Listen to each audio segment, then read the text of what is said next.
Ang mga pari at ang mga Levita. Ikalabindalawang kabanata. Ito ang talaan ng mga pari at ng mga Levita na bumalik mula sa pagkabihag, kasama ni Zerubabel, na anak ni Shealtiel, at ni Jeshua, na punong pari. Ang mga pari ay sina Seraya, Jeremias, Ezra, Amaria, Maluk, Hatush, Shekania, Rehum, Meremot, Ido, Gineton, Abiha, Mijamin, Moadia, Bilga, Shemaya, Joyarib, Jedaya, Salu, Amok, Hilkia, at Jedaya.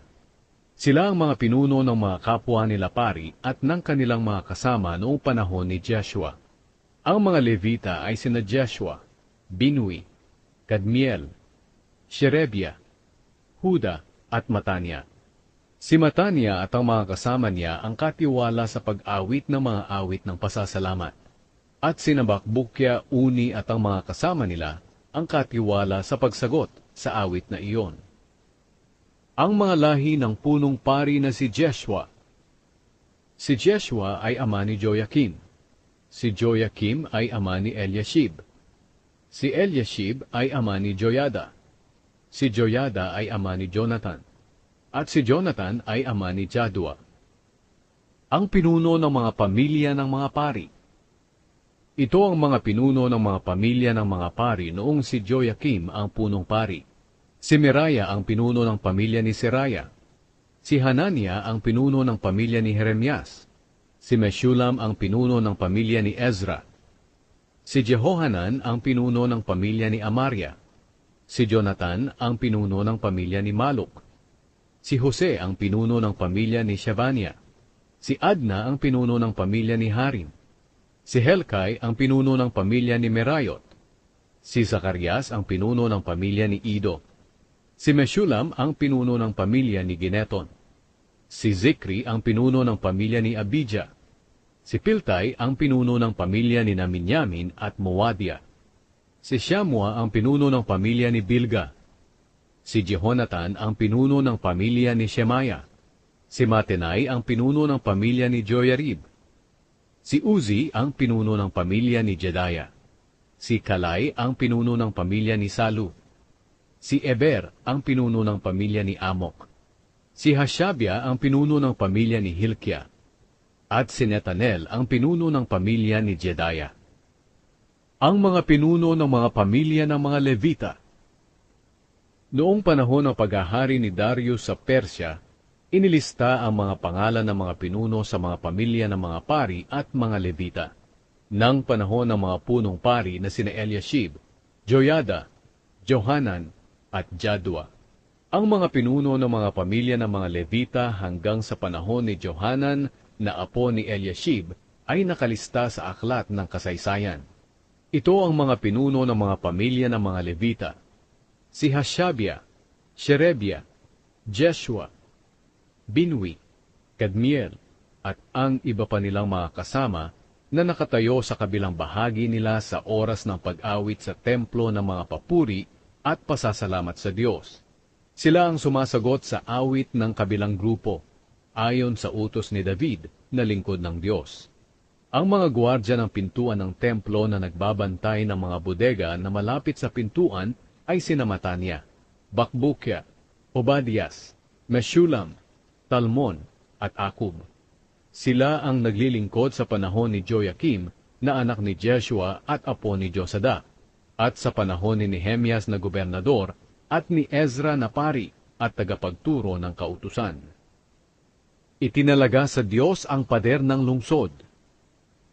Noong panahong itinalaga ang pader ng Jerusalem, ipinatawag ang mga Levita mula sa tinitirhan nila. Pinapunta sila sa Jerusalem upang makalahok sa masayang pagdiriwang ng pagtatalaga ng templo sa pamamagitan ng pag-awit ng mga awit ng pasasalamat at pagtugtog ng mga pompyang, alpa, at lira. Pinapunta rin ang mga awit mula sa mga baryo sa paligid ng Jerusalem at mula sa baryo ng Netofa. May mga nagmula sa bayan ng Bet Gilgal at sa lugar ng Geba at Asmavet. sapagkat ang mga mang-aawit ay nagtayo ng sarili nilang mga baryo sa paligid ng Jerusalem. Gumawa ng seremonya sa paglilinis ang mga pari at mga Levita, para maging malinis sila, at ganoon din ang ginawa nila sa mga tao, sa mga pintuan ng lungsod, at sa pader nito. Dinala ko ang mga pinuno ng Huda sa itaas ng pader, at tinipon ko roon ang 2 malalaking grupo ng mga mang-aawit para magpasalamat sa Diyos. Ang isang grupo naman ay nagmartsa roon sa itaas papunta sa pintuan ng pinagtatapunan ng basura. Sumusunod sa kanila sina Hosea at ang kalahati ng mga pinuno ng Huda, kasama rin sina Azaria, Ezra, Meshulam, Huda, Benjamin, Shemaya, Jeremias, at ilang mga pari na nagpapatunog ng trumpeta. Sumusunod din si Zacarias na anak ni Jonathan. Si Jonathan ay anak ni Shemaya. Si Shemaya ay anak ni Matanya. Si Matanya ay anak ni Mikaya. At si Mikaya ay anak ni Zakur na angkan ni Asaph. Sumusunod naman kay Zacarias ang mga kasama niyang sina Shemaya, Asarel, Milay, Gilalay, Maay, Netanel, Huda at Hanani. May dala silang mga instrumento katulad ng mga tinutugtog noon ni Haring David na lingkod ng Diyos. Ang grupong ito ay pinapangunahan ni Ezra na tagapagturo ng kautusan. Pagdating nila sa pintuan ng bukal, umakyat sila sa daang parang hagdan na papuntang lungsod ni David. Dumaan sila sa palasyo ni David hanggang makarating sila sa pintuan ng tubig sa gawing silangan ng lungsod. Ang ikalawang grupo ay nagmarcha pakaliwa sa itaas ng pader. Sumunod ako sa grupong ito kasama ang kalahati ng mamamayan. Dumaan kami sa gilid ng tore na may hurno papunta sa malapad na pader. Mula roon dumaan kami sa pintuan ni Ephraim, sa lumang pintuan, sa pintuan na tinatawag na Isda, sa tore ni Hananel, at sa tore ng 100.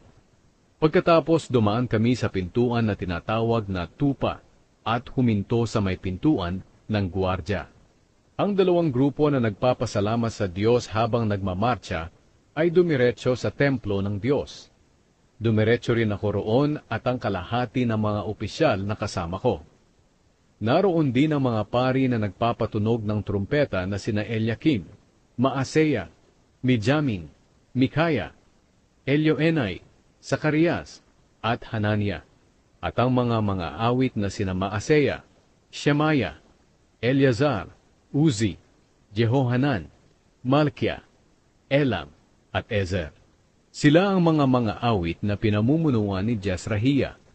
Nang araw na iyon, nag-alay sila ng maraming handog at nagsaya, dahil lubos silang pinagalak ng Diyos. Pati ang mga babae at mga bata ay naging masaya rin, kaya ang ingay ng pagsasaya nila ay naririnig kahit sa malayo. Nang araw ding iyon, naglagay sila ng mga lalaki na mamamahala sa mga bodega na pinaglalagyan ng mga kaloob, ng unang ani at ng ikapu. Sila ang mangongolekta ng mga handog mula sa mga sakahan sa paligid ng mga bayan para sa mga pari at sa mga Levita, ayon sa kautusan. Sapagkat natutuwa ang mga mamamayan ng Huda sa mga gawain ng mga pari at ng mga Levita. Ginawa nila ang seremonya sa paglilinis at ang iba pang mga gawain na ipinapatupad sa kanila ng Diyos. Ginawa rin ng mga awit at ng mga gwardya ng mga pintuan ng templo ang mga gawain nila ayon sa mga utos ni Haring David at ng anak niyang si Solomon. Mula pa ng panahon ni Haring David at ni Asaph, mayroon ng mga namumuno sa mga umaawit ng papuri at pasasalamat sa Diyos. Kaya noong panahon ni Zerubabel at ni Nehemias, ang lahat ng mga Israelita ay nagbibigay ng mga handog nila para sa mga awit at mga gwardya ng mga pintuan ng templo, maging sa mga Levita. At mula sa mga natatanggap nila, binahaginan din ng mga Levita ang mga paring mula sa angkan ni Aaron.